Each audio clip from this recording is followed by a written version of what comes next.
So let's shift our conversation now to on wealth building and discipline. So you have said that wealth is built through knowledge, research, and execution. What were some of your key decisions or moments in your career where that mindset paid off the most? Critically important question.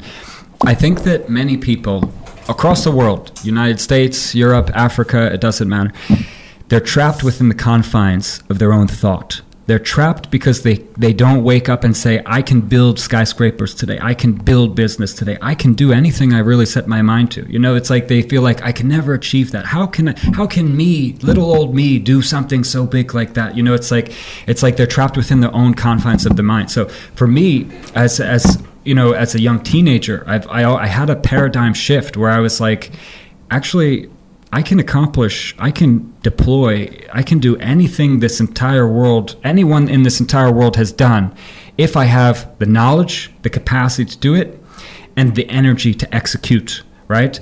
So the paradigm shift is actually, the first step is in thinking. Everybody can blame their circumstances and say, it's the government's fault, or it's this person's fault, or it's my mother's fault or my father's fault, we didn't have the money, or we didn't have this. There is possibility. We live in a unique time in the course of human history where all of the knowledge that used to take PhD level coursework and university classes and expensive this, expensive that, we have the ability right on our smartphone today to learn. So anything you ever wanted to know, the first step is to intuitively be able to understand that you can simply Google search it, you know? How do I grow avocado? I'll look at all the tutorials. How do I do this? How do I do that? How do I start a business? How do I incorporate a business? How do I follow the regulatory compliance of a business? Just literally asking questions is probably the largest contribution of my knowledge acquisition in my life. Just asking questions and finding the answers to them, because slowly over time you build such a foundation. The more questions you ask, the more knowledge you build. The more knowledge you build, you understand how systems work, you understand how governments work, you understand how policies work, you understand how business works, especially at an international stage. And then it comes down to the execution, actually getting there. So, as I say, the first is the limitation of the mind. Once you realize you can do anything, you just need to be able to understand how to do it and put the personal ambition and the personal ambition and foot down to start walking the way that you want to go. You have to a car that doesn't know where it's going, where's it going to end up? Just on the side of the road. You have to first understand and know where you want to go, right? So you have to understand that you have to have a goal or a target, which means you have to be outside of the confines of your own limitations. You have to understand that something that you want to do is possible. That's the first step. And then the second step is how actually to get there. I like to say, like, you can just no one builds a whole rocket or a skyscraper overnight, right? Nothing good comes easy unless it's a cheat or a scam. Yeah. Or your trust fund baby, you know? Unless you just get a beautiful handout. I wasn't so lucky. I wish I was. It'd be a lot easier. I had to work too hard. But nothing in life comes easy. You know, it really comes down to just being able to take an incremental step forward every single day. If we can just take 1 foot forward every single day, you'll be shocked at a year how much progress you've actually made. Yeah, nothing comes easy. Yeah. What is your method of making things come real, and that has made Tova reach where it has reached? Mm-hmm. Yeah, it's actually, that's an incredible question, because I like to say this analogy: you can be the absolute best singer in the whole world, but if no one knows your music, are you really? Or are you just a guy in a basement writing songs, right? Yeah. Right? So the first thing is knowledge acquisition. You need to know everything there is about it. I haven't invented anything particularly important, right? I didn't invent a new patent on agricultural product or rootstock or anything. I probably will, but I haven't yet, right? I didn't invent. You don't need to reinvent the wheel with almost 99% of the businesses. You don't need to reinvent something. You just need to find a process that is working successfully for someone else, or look at the people that are doing it successfully and simply copy the approach. So the key there is actually intuitively, because not everything is published. Everything a successful person does isn't published, or how exactly step by step is not particularly published. But finding processes that work, that can make you money, and then replicating those processes, especially in this kind of market, there's tremendous opportunity like I've never seen it. For instance, technological growth, right? You can, if you have the opportunity to travel, you should. Because if you can go to America and you can see how convenient life is, like everything is so easy in America. Yes. I want food, it's at my house within 2 hours. Just on the app. I need diapers for the baby. It's on the app. It's coming the same. Everything in life in America is so convenient. Do I need to go to the bank and wait 3 hours in this line to make a withdrawal or anything, or to do these other kind of things? No, everything is digital. Everything is online. Everything is convenient. So a lot of the processes have already been figured out, and a lot of good business has been built upon those conveniences, right? Yes. But in emerging economies, those haven't been introduced to the market just yet.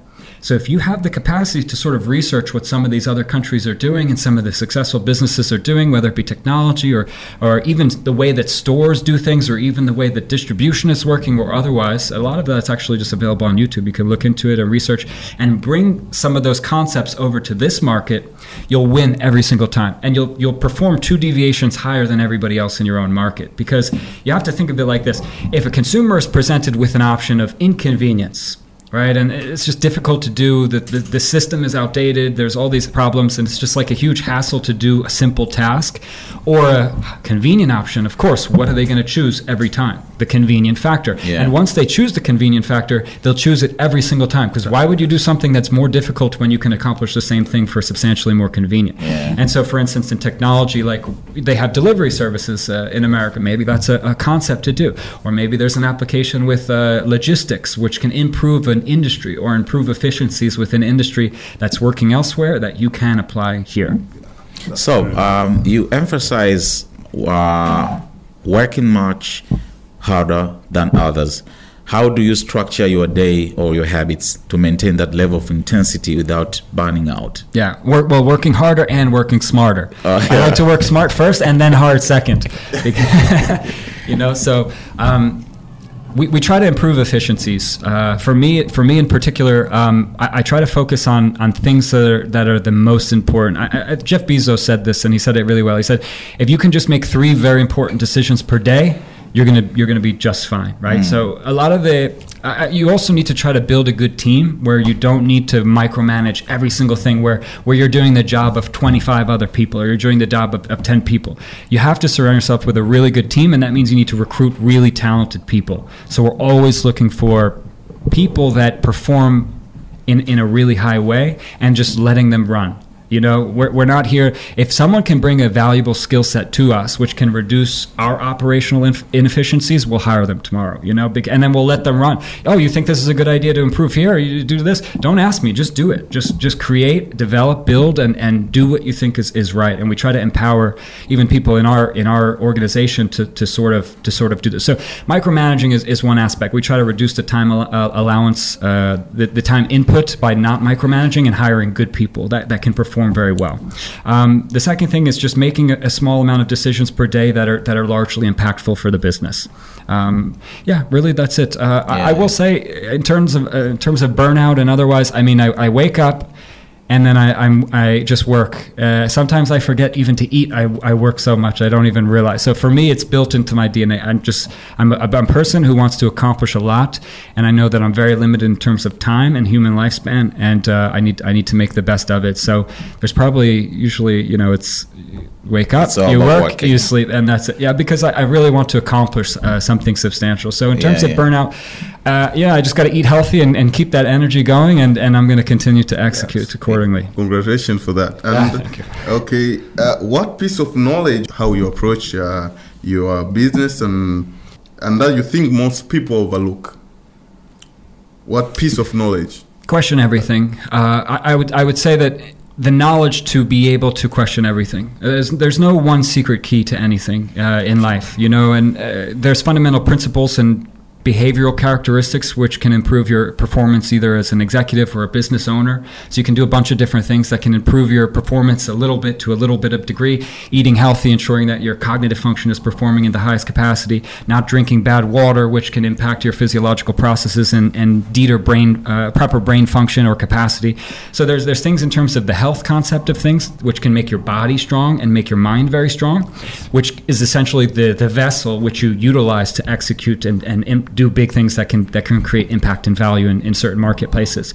But in terms of I think probably the best walkaway is simply just to question everything, because most people grow up in these systems, and it's the same thing that I did in America, right? I grew up and I just saw what's on TV, and I said, oh, well, that must be the truth. It's on the television, or this is how it's supposed to be because this is what I know. This is the only thing I know. I've grown into this system. This is my environment, and I guess that's how that's someone designed it. They must be smarter than me or otherwise. The moment I realized that actually everybody else is not smarter than me is the moment I realized that I can do things that high performers have done, that there's opportunity for me to do, right? Everything became within my reach instead of outside of my reach. I realized that, things that people do, as Steve Jobs said it so brilliantly, I'll paraphrase, but he said, as soon as you realize that all the things people are doing, building skyscrapers and building these things and doing this good business, you actually can do that. You just need the knowledge to do it. It's like a fundamental paradigm shift on it. So I'll retract back to question everything, because if you question everything, and you realize that you have the potential to change things. And questioning everything, is it curiosity? Curiosity plays a big part. Intuition plays a big part. In inquisitive nature plays a big part. It's like you look at things and say, well, does it have to be this way? Can we reform things? Can we create something better here? Even the system of monetary policy. I mean, I've looked at everything and said, can it be improved? I have an analytical mind, so I always look at things. So even when we come into emerging economies and I say, the first thing I do is analyze everything. I look at every policy framework. I look at all the laws. I look at all the legislation. I look at what policy directives are done. I said, well, can we succeed in this market, or what exactly needs to be changed? But imagine, most people, they'll just go into a market and say, oh, yeah, this looks good. Let's try something. And then they'll fail, or then they'll, it's like we want to, and we don't want to. I will never adapt to an environment. The environment must adapt to me. Mm-hmm. For young entrepreneurs who are hungry but don't have yet the access to capital connections, what is the smartest way they can begin applying your principle of knowledge plus execution? Mm-hmm. I was also once a young entrepreneur, money hungry and hoping for success. Yeah. When I was 14, I started my first business, sunglasses retail. Pretty basic stuff. Wasn't building rockets. Wasn't doing anything particularly sophisticated. Yeah. I found a website. It's called Alibaba, and I went on Alibaba and I partnered with these Chinese suppliers. They were selling the sunglasses. I said, okay, let me buy those for $1 a piece. You send them to me. I created a website, and then I sold those sunglasses for $25 a piece in the United States. I had a little bit different in branding. I knew image is important. You have to sell something. You can't just throw up anything that's looking like bad. No one's going to buy it. Yeah. So I recognize that there's a process in selling. Right? There's a process in advertising. You have to do it in sort of a sophisticated way, which increases conversion. Which eventually, if 1,000 people look at the product and maybe 300 of them buy, well, how can we make 400 buy? How can we make? What do I need to improve to sell more and sell more? Right? So it was always that continuous improvement. But that was my first business, and I sold that. That was when I was like 14. I created a website. I ripped a template. This was when e-commerce was like in its infancy, by the way. Yeah. This was when using a credit card online was interesting. It was a new concept in the United States. I got in sort of at an earlier time where I was like, well, yeah, of course we can use it. There has to be a service that allows us to integrate credit cards because people are now paying on cards. They're not using cash as much. How can I integrate that? So I figured out a service that allowed that integration, and I used the embed codes, and I built this website, and I was like 14 years old. I was just a kid with a computer, and the first week I made $4,000. I thought I was the richest man on the world. I thought I was, as compared to all the other 14-year-olds, they're going to school, they're following the teachers, but I made the teacher's monthly salary in the first week. I said, okay, there's something here. Yeah. This is interesting. That's incredible. Yeah. Very incredible. So it's like, I started that business with nothing, $0, because how I actually structured it, here was the answer to your question.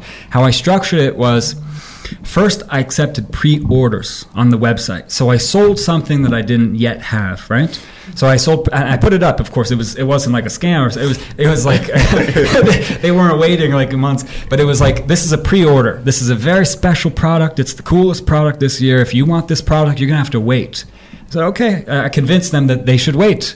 So they purchased the product, and then I said it'll be about 3 or 4 weeks shipping time. Normally it should be 3 days, right? I made them wait 3 weeks or 4 weeks. I took all the money from the pre-order, and then I bought the actual product. And then I bought the product, I bought it, and then I shipped it to them. Right, so I literally created money and a revenue source from nothing. To create the website, it was free. I did it myself. I had a template. To put the integration in was free. To edit the images to make them look cool, it was free. It wasn't the best job, but I did what I could, and it worked enough where I was able to improve the process later on. So my advice is to look at now that might not apply in Tanzania just yet. Maybe it could, maybe it couldn't. I'm not sure. But the point is that most people wouldn't suggest, wouldn't think of that, man, you just should just try pre-orders and do it. It's a different way that I was thinking. I was trying to figure out, well, how can I start somewhere? But there's also many other opportunities. You can do service businesses. Like in the U.S., this works very well. It's like, there's 14-year-olds, they've got like 15 houses and they mow the lawns for. It's like everyone wants to help out the kid in the neighborhood and stuff. So they start building up these clients, and the clients pay them like $20 per lawn mowing, and they take like an hour to do each lawn, and then they slowly build up. But they used their dad's lawn mower to do it, right? They didn't come with any money into it. They just went door to door, and they tried to hustle and bustle and tried to find a way where they'll be able to capture. The biggest thing that I say is you want to try to figure out a way where you can put up your net and capture money and keep it, because the more you keep the money, the more powerful you actually become, the more opportunity for freedom you come. So you want to try to keep that money in and build your cash base, because the larger cash base you have, the more reinvestment you can do into the business, the larger you can grow, the more cash you have, the more opportunity you have to build more interesting and more lucrative businesses. But you have to start somewhere. Yeah. Like I said, unless you've been trusted with, you get a nice trust fund coming in when you're 18. Well, those people, they're lucky, but that's 0.00001% of the world population. Everyone else like us, we have to struggle. We have to find a way to make it. And Kevin O'Leary says this the best. It's like when you spend your 20s mostly trying and failing multiple times. I can tell you, I'm the business owner of 150 businesses by now, and I'm 31 years old, and 75% of them failed. But they failed quick. I got rid of them quick and moved on to the next thing even quicker. Right? So you try and fail, and eventually you'll find something. The biggest actual thing is, every time I failed, I recognized that I fundamentally didn't know enough to succeed. Yeah. Not the world's against me, not this guy's trying to get me down, nothing. I realized that, first off, it's my fault. I'm the only reason for the failure. And the second thing I realized is I don't know enough to succeed. There was something I missed here. So what did I do wrong? Self-evaluated, tried it again, and eventually succeeded, right? Yeah. That's very incredible. Today we are having an entrepreneurship lesson. Absolutely. Yes. Happy to help in that. The one we can just go and find a book, maybe Rich Dad, Poor Dad. But we have a great book, by the way.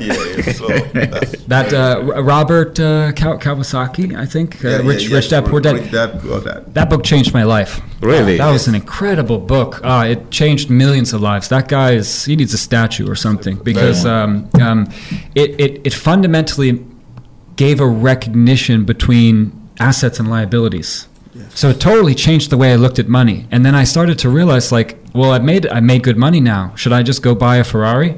Okay, no, wait, Robert, he'll slap me across the head. Hold on one second. Don't just buy a liability. You got to find a way that you can make an asset, and that revenue, that money that generates from the asset, you then use to buy your liabilities. So before I could buy a Ferrari, I first had to buy a house. I bought that house, and then you Airbnb the house, and then you make money or you put renters in the house, and then you're having consistent, stable income coming in from the house. Then it wasn't enough to buy a nice car, so I had to get another one and another. I had to quantify the approach, and then eventually you have enough cash flow coming in from your assets that you take that money and then you buy your luxuries. And it takes time, You can't have the nicest things overnight. I was successful before I had nice things. First I had to ensure, and that book actually I think, it changed a lot because I recognized that I need to have assets that produce revenue. And assets that produce revenue can be a lot of things. It can be houses that you put on Airbnb and rent. Also, by the way, to everyone listening in this country, Airbnb is an incredible opportunity to take some of that tourist money. They come in and they spend a lot of money. They need a nice place a lot. They love Airbnb. I love Airbnb also. I don't typically stay in hotels too often. Where was I going with this one? There's an opportunity that they can also set up Airbnbs. And so anyway, that cash flow came in, and then I finally used that cash flow. I didn't go splurge. Like, the thing is I think a huge problem is that people make a little bit of money and they think they're the most successful in the world, and then they want to show they're the most successful in the world. Yeah. Right? They want to go immediately buy the next nicest iPhone. They literally have $1,500 in their bank account, and then they spend all $1,500 on the nicest, newest iPhone, so then they can go say, look, everyone, I'm the rich, successful guy. I've got this iPhone, but they have $0 except an iPhone. That makes us laugh because in Tanzania, we have got the same problem. Yeah. It's everywhere. When we have got the latest iPhone here, people spend a lot of the new and on the new iPhone, new version. You got to get off material things first and foremost, because you're getting material things to impress people that don't even care about you. You're wasting your time. For the nice cars and other things like that, all good things take time, right? If you don't want to just go. First off, if you make a little bit of money, as soon as you spend it on the iPhone, you've lost all of your purchasing power. It's literally in the name, power, purchasing power. You've lost that, and now you have no money. You have to go do the whole process again and try to make another 15, and then you're going to go spend that on the next bag or the next thing or that. Yes. You want to preserve capital and then put that capital into things that can make you more money. So you first should reinvest in your business. Then when you have ample capital and you're fine with just spending 1,000 here and 1,000, you're in a position where it's never going to affect you. Then that's when you start buying the nice things, and I think that takes time. Yeah. So you have another question on this part? Yes. Actually, as I said earlier, that I have been doing agriculture, and myself, I have a perspective that I believe in agriculture, and I believe that agriculture can make someone very, very rich, and perhaps the future youngsters like me and others here in Tanzania, agriculture give the opportunity of making them rich and maybe even billionaires. So what's your take on that? Yeah, like I said before, agriculture provides an incredible opportunity for poverty reduction, but not only that, for great wealth, if done correctly. Personally, I'm not a big fan of industries like mining. All right, because you go in, you take, you leave, right? There's not much impact that you actually can create. I'm very focused on impact. I'm very focused on refining systems, right? So I don't like those kind of industries because I don't think they add any value. And it's just a superficial demand on an international stage that you need to buy a gold or you need to buy the diamond. So it's fueling a system, except for important critical components in electronics and things like that. But there's always, then it's a necessary evil. But for agriculture, it's like a win-win for everybody. I mean, you're producing food. People need to eat. Hunger will always be a fundamental challenge of human civilization, right? You'll always need to eat, and you'll always need to either buy food or grow food. And in industrial society, people buy food. And so there has to be producers of such food, right? And so in terms of a necessary business, agriculture will never stop, right? Otherwise, like with some other businesses, maybe the interest in a product dies, or maybe everyone starts shifting over to different product. There's opportunity for failure, or there's opportunity where maybe 10 years the environment is different. In 10 years, people are still going to be hungry, right? So the longevity of the business is very good. The issue that I was drawing back to the point on mining is that the value addition often leaves African countries. So when you mine oil, you send it to some place that can refine it, right? Yes. Or drill for oil, you send it to a place that has the technological advance to refine it. When you mine lithium, you send it over to a country that can then refine it into the critical components, right? And so all the value addition leaves. Now, there's two aspects to this. The first is that governments obviously have recognized this, right? All the 90% wealth of that commodity will be created in a different country. Yes.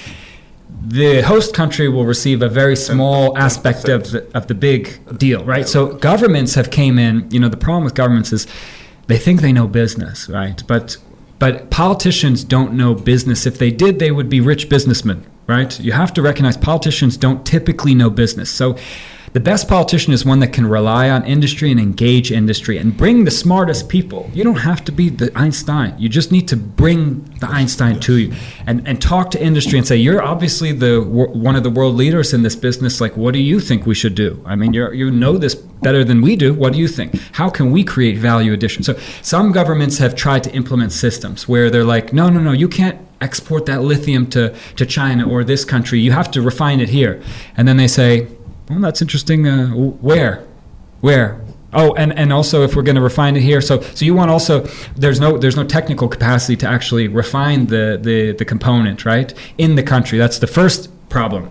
So then the government says, oh, okay, there is nowhere. All right, also, yeah, you should also build it. Oh, okay, so now you want two things. You want to keep it here, but also to invest $1 billion into creating these kind of plants. Oh, okay, and then also you want to tax us 50%. On top of that. Okay, so you own half of our business basically, right? So you're going to do nothing. We're going to create all the value. We have all the distribution contacts. We have everything. We've struggled for the last 10 years to build this business. And then you want to rip 50% of it and impose all of these regulations that they're going to kill our business. And you don't even know because all you're doing is is writing these letters and pens and decrees, right? So you have to fundamentally recognize that with a government intervention, they want what's good for the people. Sure, you want that value addition to remain in the country and you want the money to stay in the country too. We all do, but there has to be a smart way to go about it. So this brings into the next point. Governments, when they're doing an investment, when they're fielding investors and investors are participating in business and other thing like that, there's a lot of benefits because they bring a degree of sophistication and expertise in particular fields, right? They bring that to the market which might not have had it previously. So there's two steps to this. Governments have to recognize that they're not competing with that producer. They're not competing and fighting with that business. They're competing with other governments to decide where the money is going to come and be spent. So like when we're looking at these countries and saying, well, we want to make investment in emerging economies, we see opportunities, where should we go?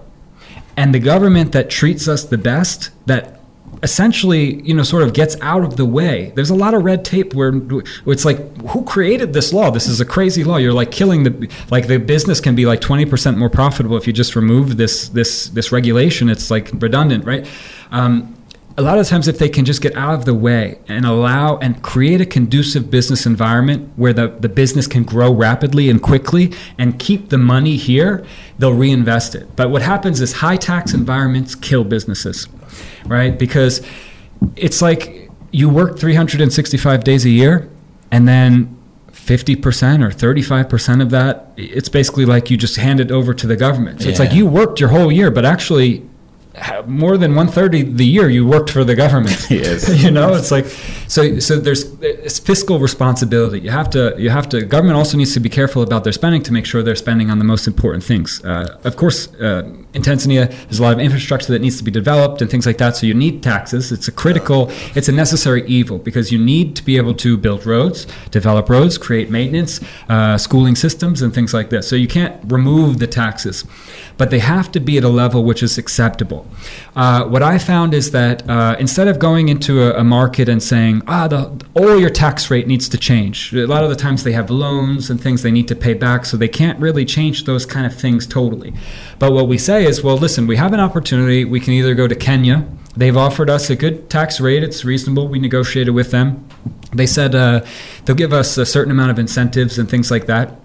Or maybe we'll come to your country. I mean, can you provide us a good environment? Because at the end of the day, we're here to build something big, right? And we want to build out facility. We want to build out one of the largest facilities in East Africa. We want like the country to be like, people to look into this country and be like, oh my gosh, like this is the place to be. Like, can I come spend money there? I want to come invest there. That's like what we're leading towards.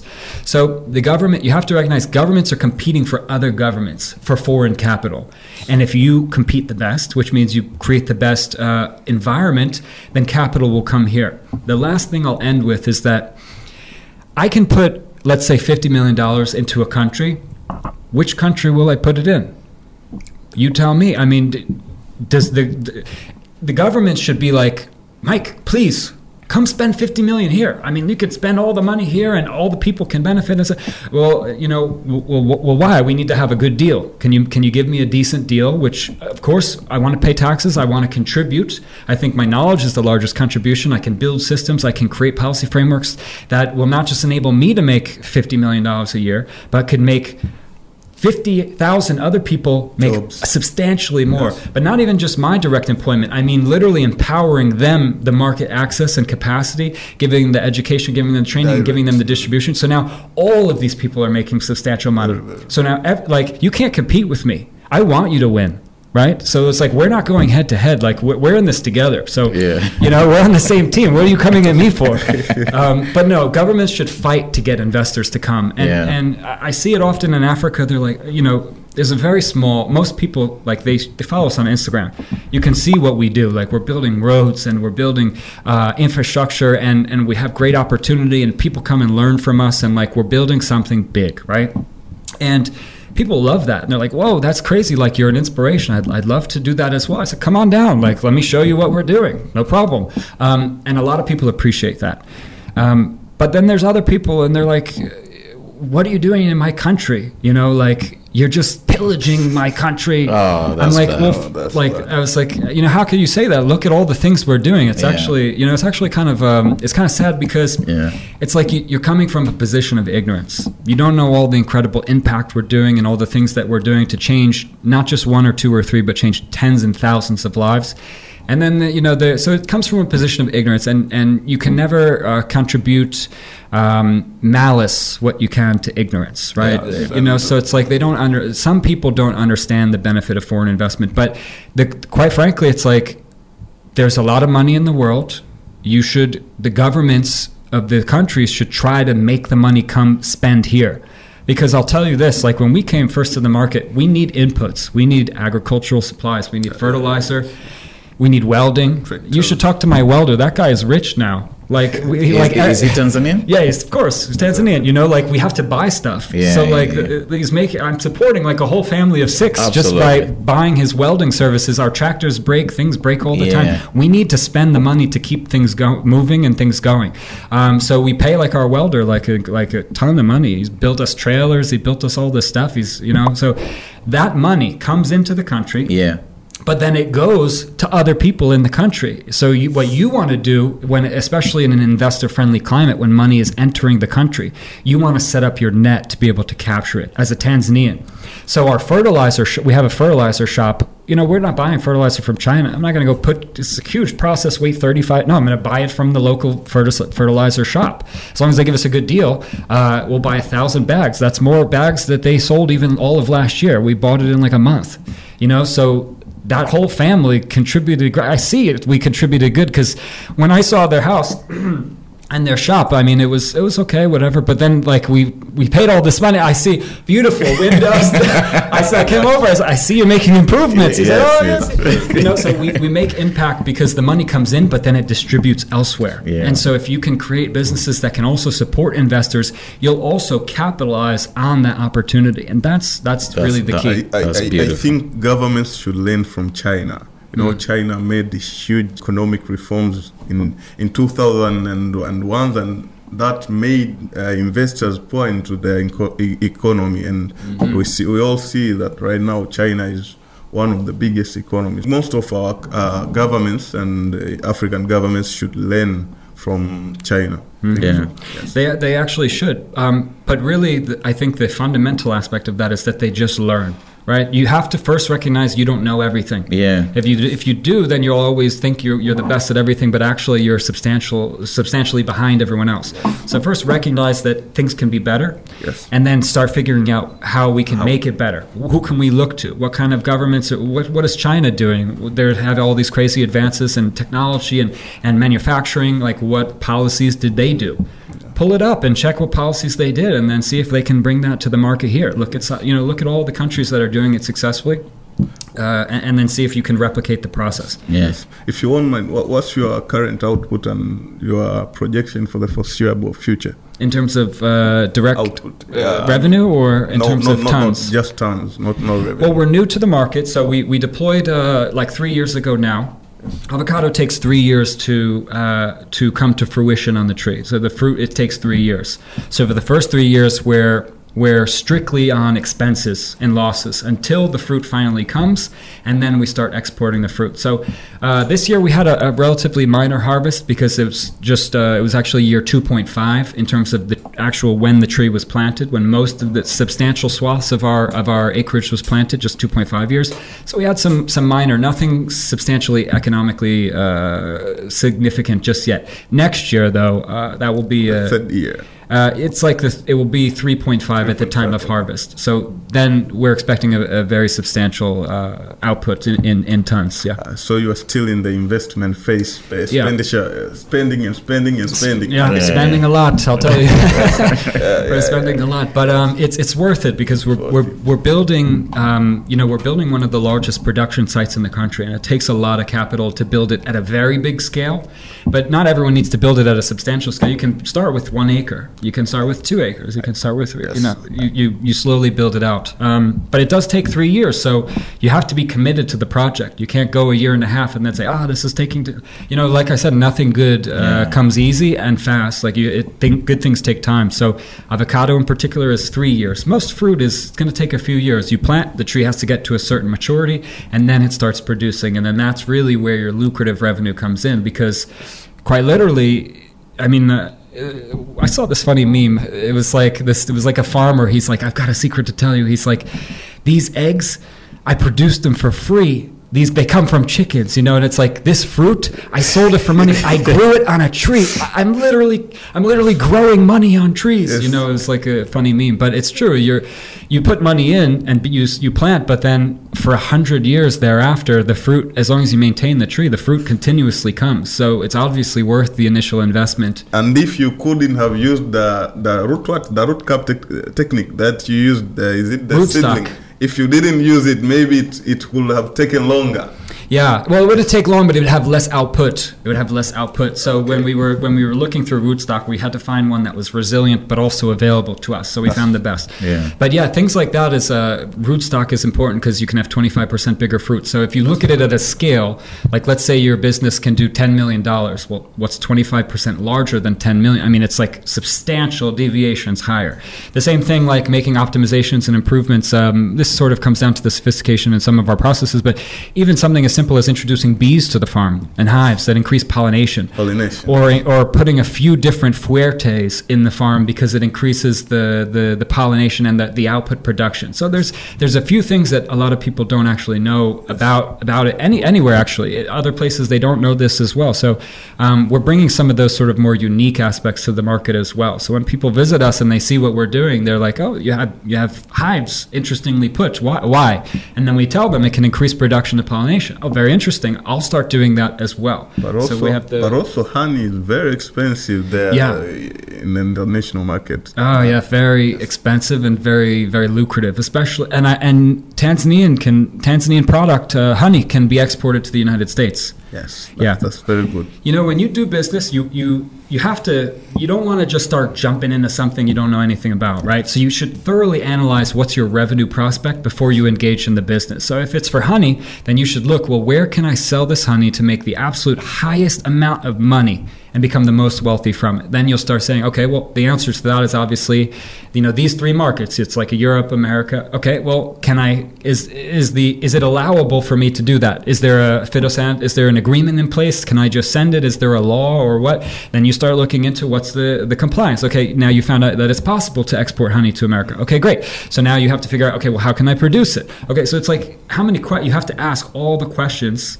and you have to develop the execution strategy, and then you sort of hit the ground running. But you should always be thinking like, how can I structure and create a business which can make the most money, and go into the business starting with that in mind. Yeah, that's very good. I think we will be very delighted if we visit you there at your site one day and see the project that you are doing. Karibu sana, you're more than welcome. Thank you very much.